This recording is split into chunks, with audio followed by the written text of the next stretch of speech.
the first question that perhaps we should ask is why? Why a philosophy? Do we need a philosophy? Well, I mean, the answer is very simple. Of course, for everyday life and for a whole host of everyday operations, of course, you do not need a philosophy. You do these things quite automatically, as people have done for the last, 100,000 years. But you see, philosophy is a kind of thinking which is different to the kind of everyday practical thinking. If you think that the minds of most men and women today in Britain and other countries are absorbed with the immediate demands and the struggle for life. They're obsessed with ideas like, will I be able to pay the rent at the end of the month? Will I have enough money to pay my bills at the end of the month? Will we find a school for our kids? And so on and so forth. This kind of thinking is not philosophical thinking. And if you think about it, it is rather humiliating that human beings should have their minds absorbed with petty considerations of this nature and problems of this nature. Philosophy is a different kind of thing because it raises your horizons, raises your mental horizons to think about the big things, the big questions, the really important questions of life. And by the way, there's very few people at one time or another in their life, even the most illiterate person, will have considered these questions. What is the meaning of life? Why do we live? You know, we are born, we live, we die, so what? What's the meaning of it? This brings us to the traditional answers, which of course fall into the realm of religion, a life after, supposed existence of a life after death, and so on and so forth. But these big questions have occupied people's minds right from the beginnings of our species, I would argue. Now, of course, there are people who say, look, I don't have a philosophy. Well, I got news for you. You think you don't have a philosophy? Everybody in this planet has a philosophy. And those who say, I don't have a philosophy, I don't need a philosophy, all that tells me is that this person will just repeat thoughtlessly, mindlessly, mechanically, like a parrot, the ideas, the religions, the politics, the morality, the prejudices of the society that surrounds them from the moment they are born to the moment they die. Now, if you are satisfied with this present society in which we live, and its morality, and its religion, and its values, then I have nothing further to say to you. You may leave. But if, like myself, you're not satisfied, and like Karl Marx, even as a young man, you're not satisfied, and you want to change the world, then you need a philosophy. You need a different philosophy that challenges the existing order of things, and its values, and its moralities, and all the rest of it. And the only consistent revolutionary philosophy that I know of is the philosophy of Marxism, which is known as dialectical materialism. Now, please don't be frightened by this. Well, some people are frightened by it. But you see, philosophy, like any other branch of human thought, science, or anything else, any other discipline, if you like, has its own specific terminology, which may be quite different to the everyday use of language. For example, materialism and idealism. I mean, if I say to you, somebody is an idealist, well, what sort of impression do you have? You have a man or a woman of high ideals, who doesn't use bad language, who doesn't eat or drink to excess, who helps old ladies to cross the road, who doesn't kick the cat, and so on and so forth. An idealist, you know. If I say on the other, oh, someone's a materialist, well, then you've got a really horrible impression, you know. So somebody who eats too much, drinks too much, swears too much, commits other bodily excesses which shall be remain nameless here, too much, a thoroughly disreputable individual. Well, of course, that may be so in everyday language, but it's nothing whatsoever to do with the philosophical idea of philosophical idealism and philosophical materialism.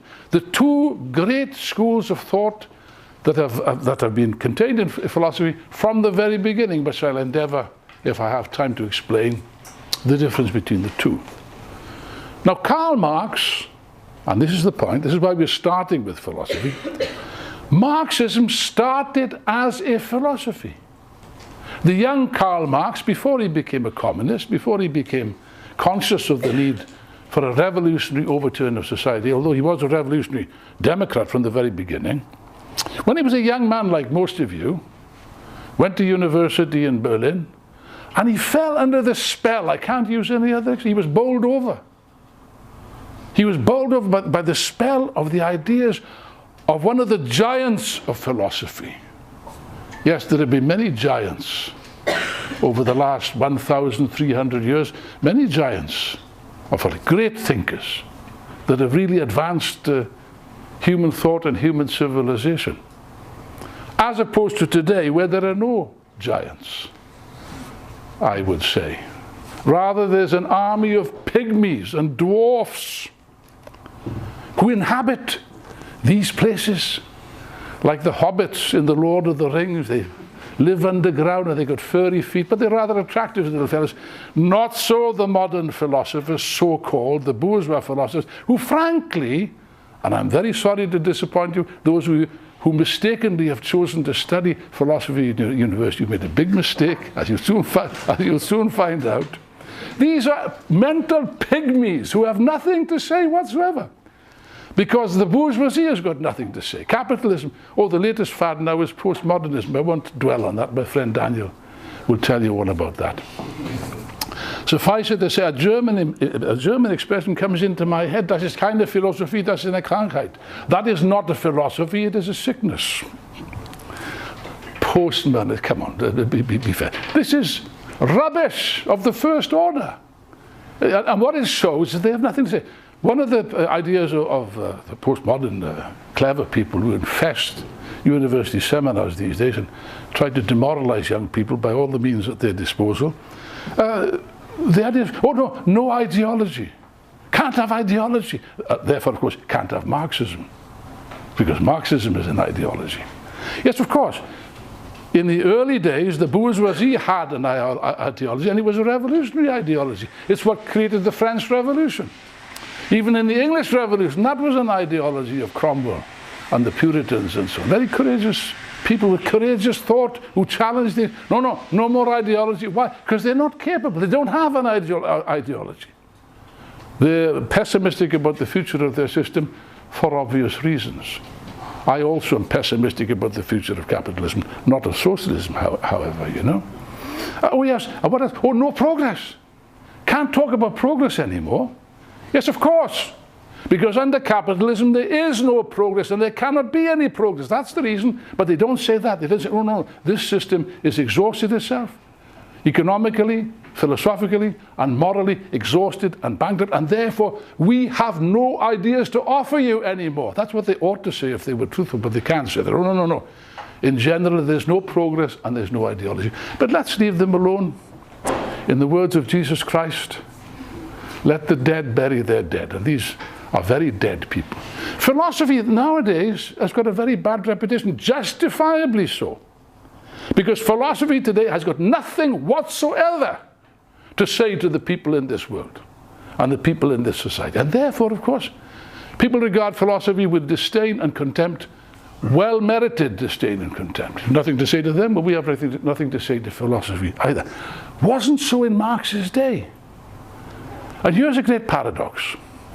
I said that Hegel, this giant, this genius, was one of those towering giants of philosophy of human thought, which the young Marx was very much influenced by his thought. And yet, paradoxically, one of the great paradoxes, Hegel was politically a conservative, whose idea, the absolute idea, was the Prussian state. I won't enter into that. But here's the paradox. This man who was a politically conservative, although, be careful about that, in his youth Hegel was a supporter of the French Revolution. And even, I suspect that to a large extent, his conservatism was in order to protect himself against arrest under the very repressive regime that existed in Prussia at that time. Yes, but if you read Hegel carefully, here is a very revolutionary idea. It is a dialectical idea. The great contribution of Hegel is that he rescued dialectics, which had been forgotten, neglected since a long time. And this dialectics is the heart and soul, not just of Hegel's ideas, it's the heart and soul of Marxism. Without an understanding of dialectics, you won't get very far in your understanding of any other aspect of Marxism. It's all based on Marxist philosophy. So I say dialectics and materialism, dialectical. Let's analyze both, if possible, separately, and then we'll try to pull them together. What is dialectics? Well, dialectics, you know, is not a new idea, was not invented by Hegel. As a matter of fact, it is a very ancient idea. You can even see it in a kind of embryonic form, very embryonic form, mystical form, if you like, in some of the early religions, like Hinduism and Buddhism in particular, contain the elements of dialectical thought. It's quite interesting. But dialectics as a scientific idea was first put forward by the earliest Greek philosophers. Philosophy is born in Greece.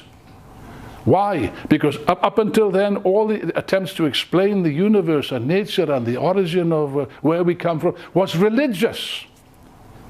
In Babylonian thought, and in Egyptian literature, the Hittites, everyone you care to mention, it was religion. The Babylonians, the creation myth was that Marduk created the world. Well, here with the Greeks, for the first time, a great revolutionary leap in consciousness.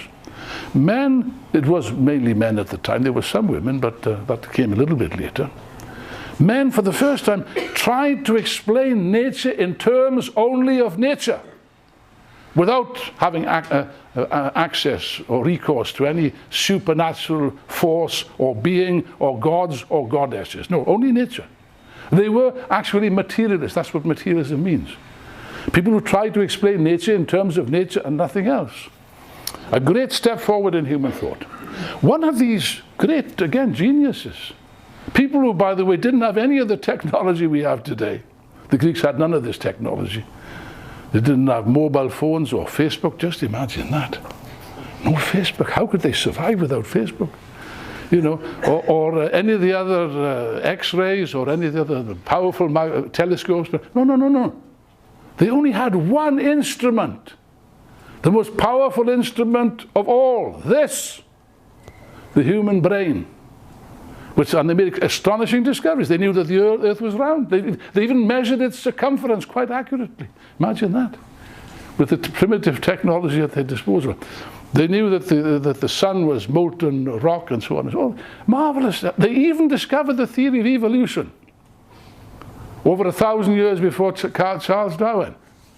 One of the Greek philosophers, Anaximander, discovered that man had developed from a fish, because he studied fossils and then human embryos, because the human embryo has got all the phases of evolution in it. At one time we had a tail and gills and so on, before becoming the handsome creatures that we now think ourselves to be. But one of the greatest of these thinkers was a man called Heraclitus. I suppose he was a bit like Hegel, because Hegel's quite a difficult person to read, a bit inaccessible. He was known as Heraclitus the Dark because his writings were dark, they were difficult to understand. People couldn't make head or tail of his writings, and he couldn't care less, by the way. I think he, like Hegel, I sometimes think he deliberately wrote an obscure form, there you are, see what you make of this. I don't care whether you understand me or not. He actually said that, Heraclitus. But what did he say? Well, he said, everything is and is not. Get a load of that. Because everything is in flux, everything is fluid. That's an astonishing thought. And it flies in the face of common, everyday thought. It is, as they say, counterintuitive. You can't, what do you mean? What do you mean? Everything is fluid. He said, we step and do not step in the same stream. No man steps in the same stream twice. You try. The moment you put your toe in, the river's gone. It's no longer the same river as what it was. We are and are not. What do you mean? Are and are not. I am me, no? You are you, no? Well, not necessarily. The other day, somebody tried to embarrass me by showing me a photograph of myself as a baby, a rather handsome baby, I thought, but there we are. But you see, this baby that I'm looking at, is it me? This baby is gone. It's dead. It doesn't exist anymore. Instead, you've got me, well, like it or not. May consider to be an improvement or not. But we are constantly changing this idea. Everything is fluid. Now, what do you mean everything is fluid? The table is not fluid, it's solid. The ground is solid. I am solid. You are solid. Some people are more solid than others. Okay, so not true. Modern science has demonstrated, and no argument about this, this table is not solid. I am not solid. You are not solid. This floor is not solid. We'll deal with that in a moment. On the contrary, everything is precisely fluid and changing, constantly changing. This is the fundamental idea of dialectics. Get your head around that. Everything is constantly changing. Nothing is fixed, ever, but in a constant state of change. This apparently solid table, which is mainly air, by the way, consists of atoms, which in turn can be subdivided into subatomic particles in a state of constant motion at unimaginable speeds close to the speed of light. You can't see it, but it's there. It's a fact. You know, there's an English proverb, I usually cite this, so excuse me if I repeat myself, you know. As solid as the ground under my feet. Yes, it seems very solid, doesn't it? Very, very comforting. Let me make you feel a little bit less comfortable. This ground is not solid. Beneath the surface, and it's a very thin surface, of rock and earth, there's a seething mass of molten rock moving at unimaginable temperatures and unimaginable pressures, right? You can't see it, but it's there. And it is seeking a way out. There's a conflict, there's a contradiction between these enormous pressures and the Earth's surface, which is holding it down. But sooner or later, this mass of molten, seething material will find a weak spot in the Earth's surface, and suddenly, because it will happen suddenly without any warning, they can't predict these things, there will be the most cataclysmic events known to humankind. Earthquakes and volcanic eruptions. The city of San Francisco is based on a fault, we know this, and it's destined to be destroyed. We don't know when. It could be next week, it could be in 10 years' time, but it will be destroyed. We know that. You can't be precise about the timing. So here you have the idea of constant changes. Evolution is discovered by Charles Darwin, showed decisively, although the church did everything in its power to oppose this, by the way. Even in America at this stage, the creationist movement is doing its damnedest to force American schools, against the Constitution, by the way, not to teach the theories of Darwin, but to teach the theories of the first book of Genesis. You know, in the beginning, God created the heaven and the earth, and so on. Even today, that's the case. That's the backwardness of consciousness. Yes, but Darwin showed that there was evolution, and that, of course, today is demonstrated scientifically. There's no argument about this anymore, except to the blindest of the blind. We know, because of the Human Genome Project, which shows that we share our genes. Well, it's been known for some time that the difference between ourselves and bonobo chimpanzees is less than 2%, okay? Less than 2%. But yes, but that 2% is decisive. It's very decisive. It's a leap, a qualitative leap, but I'll deal with that in a moment. Not only with chimpanzees do we share our genes, we share the same genes as fruit flies. How do the creationists explain that? God seemed to have made a bit of a mistake there. Fruit flies and bacteria and beings more primitive than bacteria, we share our genes with these people. Therefore, there's no argument about this. We are animals, but we're a very particular type of animal. Now then, so that the fundamental idea of dialectics, the first idea is constant movement. Constant, uninterrupted. Yes, but that's not the end of the matter. Nowadays, most educated or semi-educated people will accept the idea of evolution. Yes, but they don't understand evolution. No, because Charles Darwin also didn't understand evolution. That's a fact of the matter. He saw evolution as a gradual, slow change without any sudden leaps. Okay? And that's the idea most people today have got of evolution. Slow, gradual, incremental change. Okay? People can accept that as a comforting idea. No violent explosions, no violent changes at all. Slow, gradual change. Because in politics, that's got a name, hasn't it? Now we begin to see the relevance of philosophy to politics. It's called reformism. You know, the idea that slowly, gradually, peacefully, it is possible to change the capitalist system into something better, something different. Well, not so.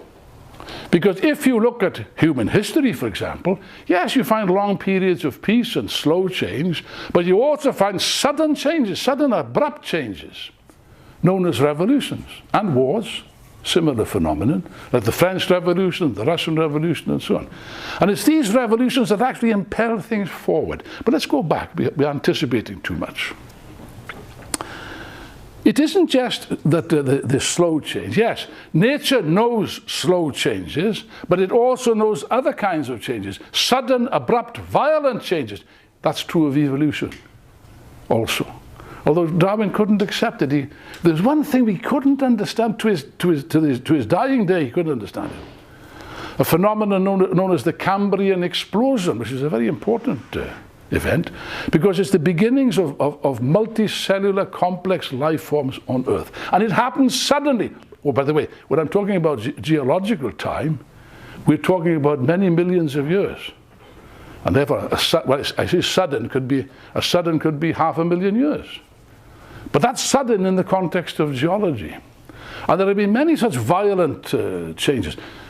For example, the best known is the extinction of the dinosaurs, which paved the way for the rise of new species. That's the point. There are cataclysmic events in evolution characterized by the disappearance of certain species, which were previously dominant, and the emergence of new species from apparently nowhere. Now, Darwin couldn't understand this Cambrian explosion because it didn't fit his ideas. He said, well, the only possible explanation is that we lack the fossil evidence. You get more fossil evidence, and it will be seen to be a gradual, slow process. Well, not so. In the last 50 years, should we say, the last 30 years in effect, there's been a revolution in our understanding of evolution, mainly led by a great American scientist called, unfortunately deceased, Stephen Jay Gould. I quote him a lot in my book, Reason and Revolt, which deals with these questions. Stephen Jay Gould did an extensive research into this, into the Burgess Shale in Canada, it's called. And he showed precisely that there are periods, yes, there are long periods of what's known as stasis, where nothing much apparently changes. And suddenly there's a leap, a catastrophic leap. And he proved this, and therefore there's a new theory now, which is generally accepted by paleontologists, which is called the theory of punctuated equilibria. That's just long periods in which apparently nothing happens, then a sudden cataclysmic revolution, because that's what we're talking about here.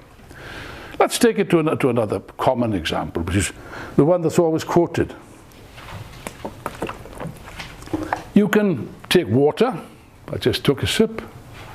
You can heat water from 0 degrees centigrade to 100 degrees centigrade. Oh dear, oh dear, oh dear.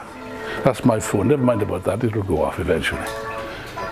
You can heat water to 100 degrees centigrade, and what occurs? It doesn't gradually turn into something else. It reaches the 100 degrees centigrade, and precisely at that point, there's a change of state. It changes into a vapor, steam, which has got different qualities, okay?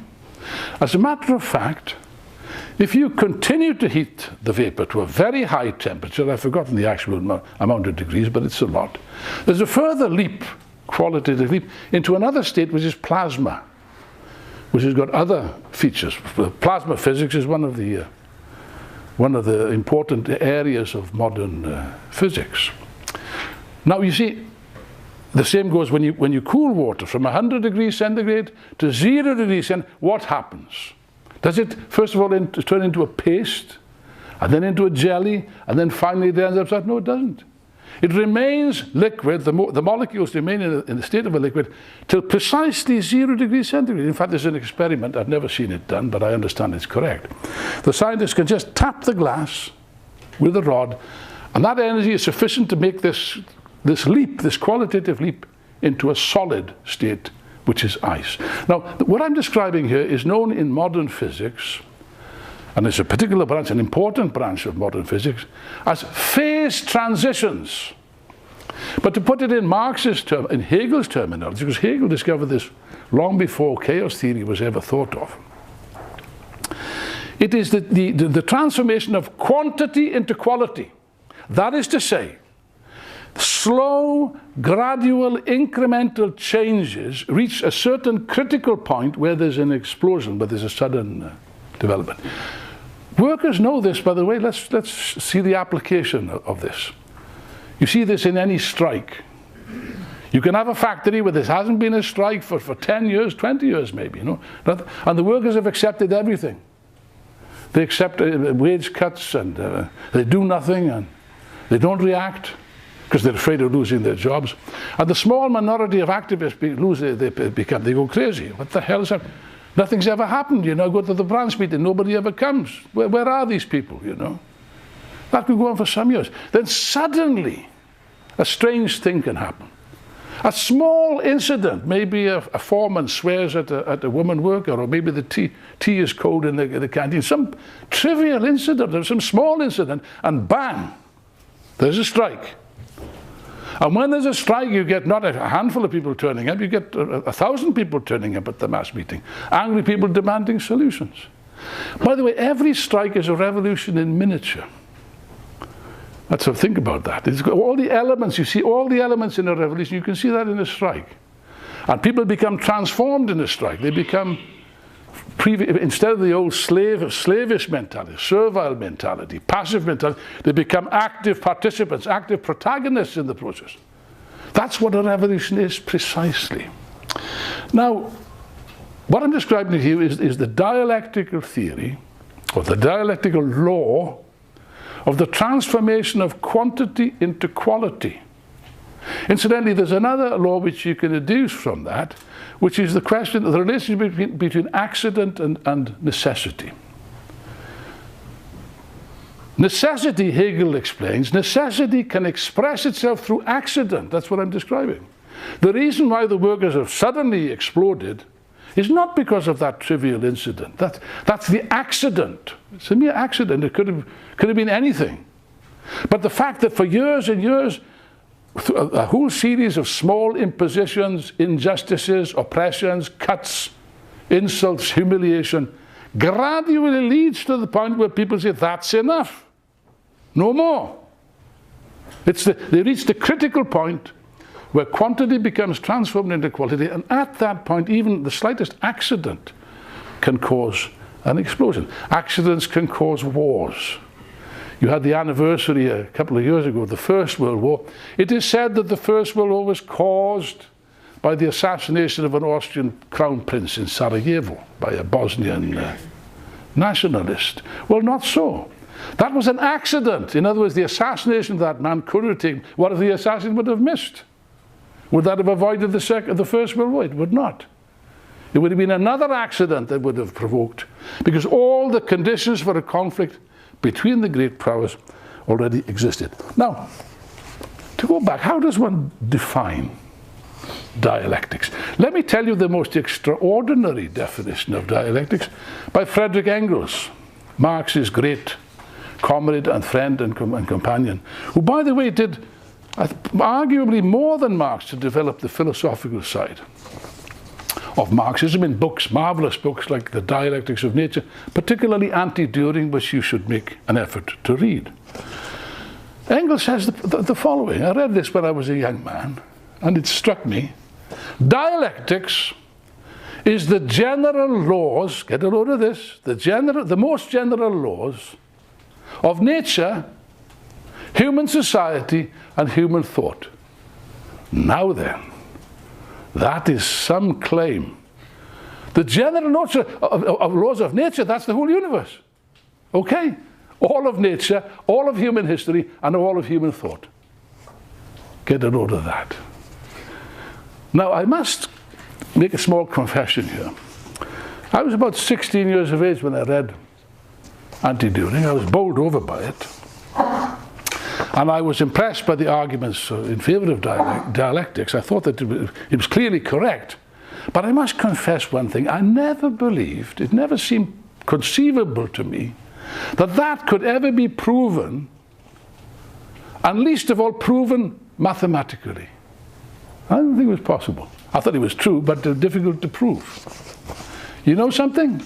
It has been proved in the recent period, not by Marxists, but by bourgeois scientists. There's an enormous, very fertile branch of modern science known as chaos theory, and its derivatives, complexity, and also there's an idea called ubiquity, which I'll deal with in a moment, which conclusively demonstrates the correctness of dialectics, and particularly that law of quantity and quality. It's accepted now by bourgeois scientists. There's a book which I urge you to get hold of by an American scientist, not a Marxist, an American scientist called Mark Buchanan, called Ubiquity. What does ubiquity mean? It's from the Latin word ubique. Who knows Latin here? Put your hand up. No, one person. Wonderful.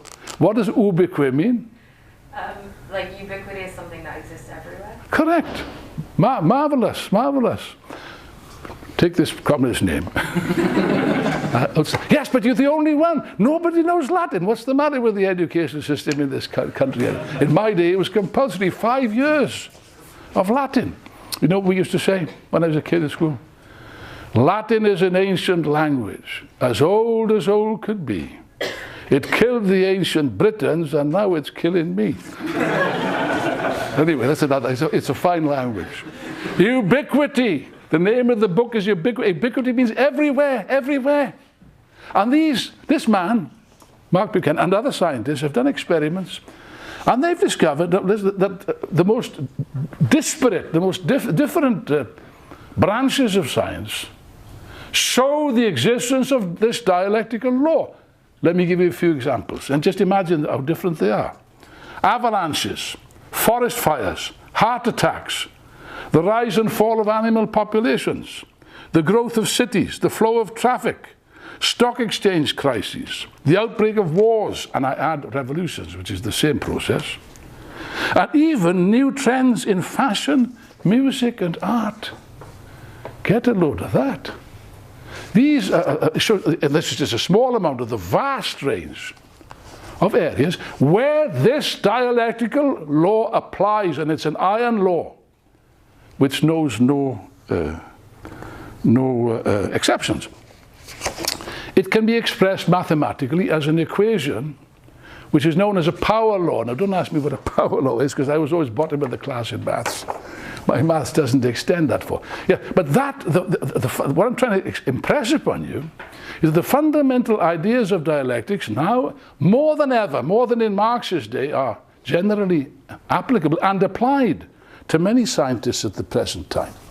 Well, from dialectics, of course there are other laws like the unity of opposites, which apply, in other words, that underlying the whole of nature and the whole of everything else, there's a tension, I use that expression, there's a tension between opposing forces. I've already mentioned the tension, the opposing forces between the surface of the earth and the mass of molten rock which is striving to come out. This is a conflict which must be resolved sooner or later. There's all kinds of the unity of opposites. You could even say men and women. It's the unity of the opposites from which we all come through a process of quantity and quality, but that's another matter. This exists at all levels, from the smallest level, like the individual atom, where there's a constant struggle between the weak force and the strong force, I think it's called, between the nucleus, which is trying to hold the thing together, and other forces which is pulling it apart. Okay, and that same process is a tiny level. But it also exists in our sun. A very interesting program on the TV the other day about the origin and the end of the solar system. that the center, the core of the sun, the solid core of the sun, is struggling to contain the mass of superheated gases which is struggling to burst out, and does burst out in solar flares and so on. This is, and thank goodness it is being contained, because we survive on the basis of this. However, in about, I don't want to alarm anybody, but I'm talking about maybe 4 billion years' time, when few of us, I think, will be around.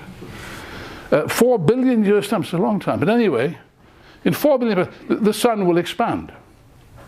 The center of the force will be overcome. The center, it will expand, absorbing Mercury, Venus, and the Earth. The Earth will cease to exist. It will be absorbed, sucked in, into this, and eventually, of course, the whole thing will explode outwards. Do you know who we are, by the way, we've come from? We are stardust. Isn't that a nice poetical idea? We are stardust, yes. We, the Earth, everything, are the products of, yes, of an exploding star in the past, a long time ago, exploded, gradually crystallizing into new galaxies, and gradually the conditions for life comes into existence. Why do we have iron in our blood? Well, iron is the main component of this explosion of a star. The content of the Earth's center consists of an iron core, which explodes. So we are the creatures of, we come from nature, we'll go back to nature. There's no question about that. But this brings me to the second question. Materialism and idealism. Well, you know, there's always been an idea, you could say a superstition, that there is something inside us which is separate from our material bodies. Even early primitive society, people believed this. Why did they believe it? Well, it's very simple. If you think, when you're asleep in your beds at night, you get up and walk around and do all sorts of incredible things, some of which don't deserve to be mentioned, but there we are. Dreams. The idea that, oh no, what's the explanation of a dream? Well, if I get up and walk around when I'm clearly asleep, everyone tells me I am asleep, then there must be something in me which does this, and this is separate from our material body. It is the soul. You heard of the soul? The soul, which is supposed to be separate from the material body. Now, in reality, of course, that is not the case. There is nothing separate from the material body. We live, ideas, imaginings, dreams, you call it what you like, are all the product, the mode of existence, if you like, of our material brain, which depends on a material nervous system, which depends on a material body, which depends on food and depends on a material environment. Nevertheless, this idealist concept has continued to exist and persist. It's very persistent and forms the basis of religion. The idea that there's some kind of extraordinary being existing before the world ever existed, and this being created the world, you know, in the book of Genesis, God, in the beginning, God created the heaven and the earth and so on and so forth. Well, you can believe this if you wish. The idealist conception is then translated into philosophy. It's a religious idea, but it enters the realm of philosophy. At a certain stage, a Greek philosopher, namely Plato, there were others, but Plato was a great thinker, a great genius. But he argued this. He said, what is the nature of the world? What's the fundamental essence of existence? He said, it's form. Everything has form, does it not? We all have form, some more than others, but we have form. Everything has form. It's round, it's square, it's a triangle, circle, whatever. Okay? Yes, but if you look at these material forms, these material objects, this table is supposed to be a rectangle, but if you look at it, you find that it's imperfect, all kinds of imperfections. And that's true of every material thing. Okay? Therefore, he said, there must be a perfect circle somewhere in existence outside of our comprehension. A perfect circle, a perfect triangle, a perfect square, of which this material reality is merely a crude, unsatisfactory reflection. That's all.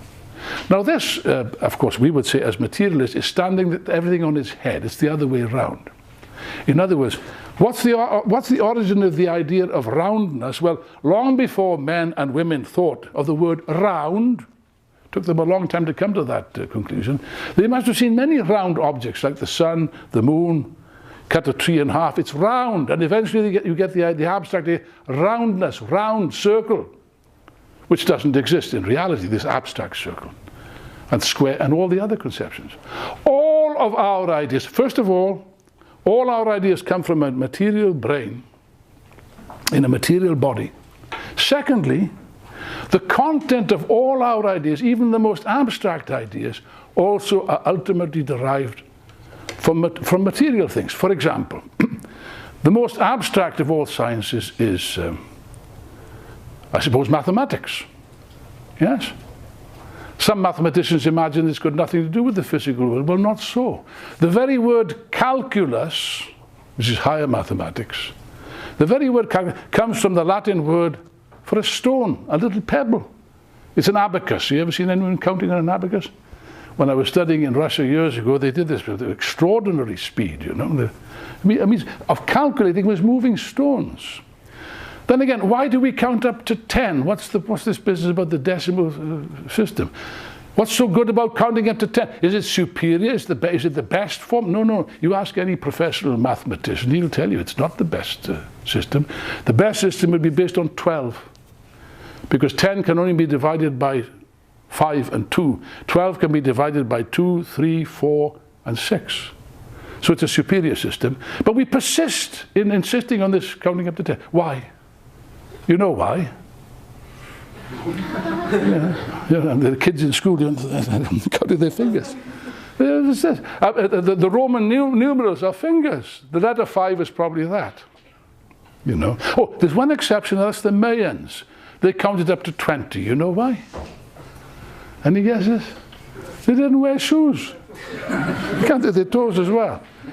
You know, in other words, all of our ideas come ultimately from this wonderful material world that we live in. And by the way, the idea that God created the world is, well, you know, modern physics deals with that quite neatly. The most fundamental law of modern physics is the conservation laws. Okay? Conservation laws teach us that matter, and by the way, by matter we don't just mean solid things. Einstein stated, in 1905 he worked out the special theory of relativity, that matter and energy are the same. Not similar, they're the same. Light is energy. Now that's the photons coming down on me and so on. And these are material things. These are subatomic particles. Okay, they have mass. But the idea that matter and energy can neither be created nor destroyed. That's a fundamental principle of physics. Fundamental principle. And throughout the whole of eternity, that's a long time, forever and ever, nothing has ever been destroyed. Changed, yes, it changes constantly. That's the law of dialectics. Change, one particle can become transformed into another particle. But created or destroyed, no, just change, a permanent process of change.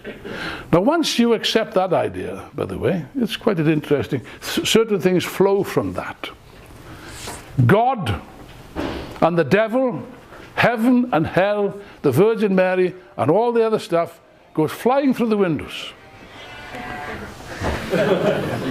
Modern technology, isn't it wonderful? You go flying, and you're left with what? Well, the idealists have said this horrible, crude, imperfect, material world.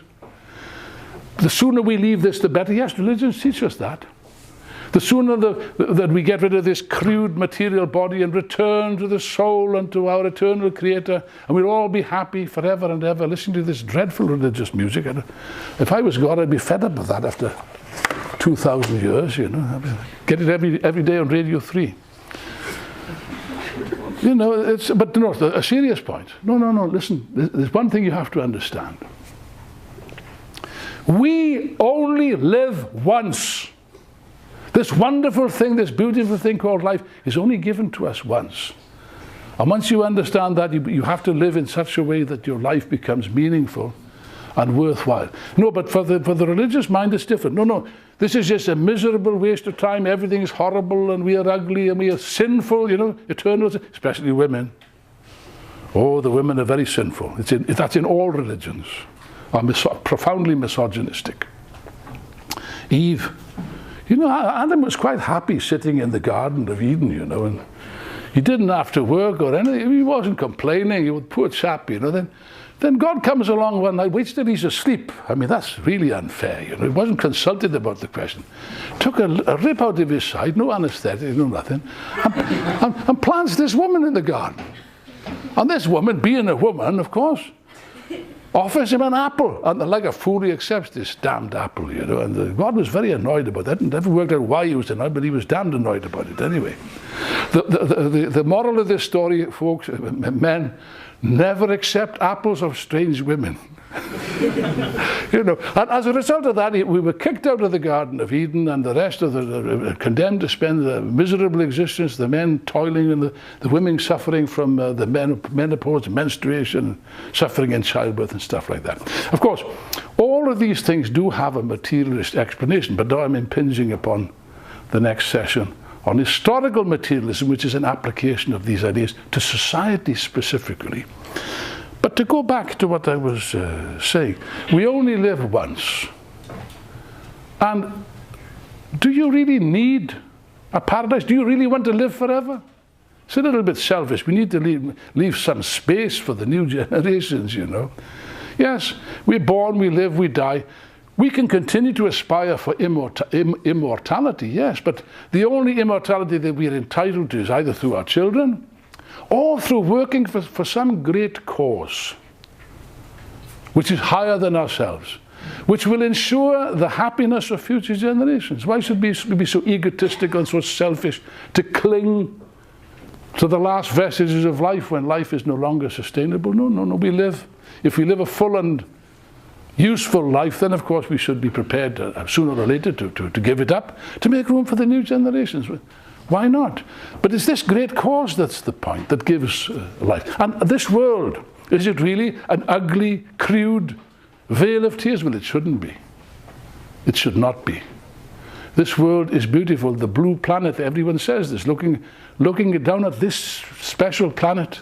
Well, it's special in this galaxy, it seems. But it's not special in the universe. This wonderful place, full of green plants and oceans, of course. Of course, sooner or later it will cease to exist, but we're talking about 4 billion years, so we can let that take care of itself. Incidentally, this wonderful world and this wonderful life, as Trotsky said, it must be purged of all evil and oppression and exploitation and made fit for human beings to live in and to live their lives in pleasure, in contentment, in happiness, developing themselves freely, not just having enough food to live upon, but having it also, it's in the Bible, isn't it? Not by bread alone shall man live. That's true. Not by bread alone. It's much more than that that we're fighting. We're fighting to raise humanity to a higher level, a higher spiritual level, if you like, such that life on earth becomes a heaven on earth. We don't need any future heaven. When you're dead, you're dead. You worry about that then. It's too late. But to make this life a beautiful place. And instantly, just one final thought. Engels understood that sooner or later this planet will cease to exist. He knew that. He said, yes, but the life will re-emerge. Life always will re-emerge when the conditions are opposite in different planets, in different parts of the universe. Yeah, we can go a little bit further than Engels. Just think of all that we've achieved in the last, despite the capitalist system and its horrors. Think of all the technological advance, the spaceships and so on.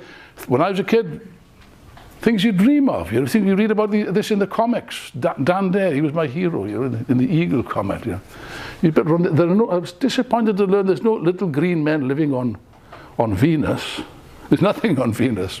But anyway, things you could only dream of are now a fact. This is just in 100 years. Just imagine if capitalism is abolished and you have a genuine, harmonious, democratic, socialist society which decides the real priorities. Just imagine the sky's the limit. You know, we can make this world a paradise. a paradise in this world. That should be our aim. Yes, and when finally the time comes in, we've got 1 billion years to think about this, folks. I think it's time enough, you know. Think of all the technological improvements. And even if the sun does expand, this was this interesting program on TV, the life zone will expand outwards to places like Mars and even more distant planets. With modern technology, we could probably arrange what our ancestors did when we came out of Africa. A migration, only a migration to other parts of the solar system. So even that is not such a fatal ending to the human species. I've finished because I've run out of time.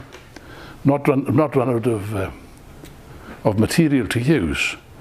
But you see, this is a dream, but it's not a dream. I don't like this expression, oh, it's a dream. A dream is a thing of air, a thing which can't exist, which has no reality, which has no necessity. What I'm describing to you is possible, absolutely possible, 100% possible, on one condition, that we carry out this leap, if you will, this qualitative leap, as Engels put it, from the realm of necessity to the realm of freedom, of genuine freedom, for the whole of the human race, a new level of human society. That's the vista. That's what we're fighting for.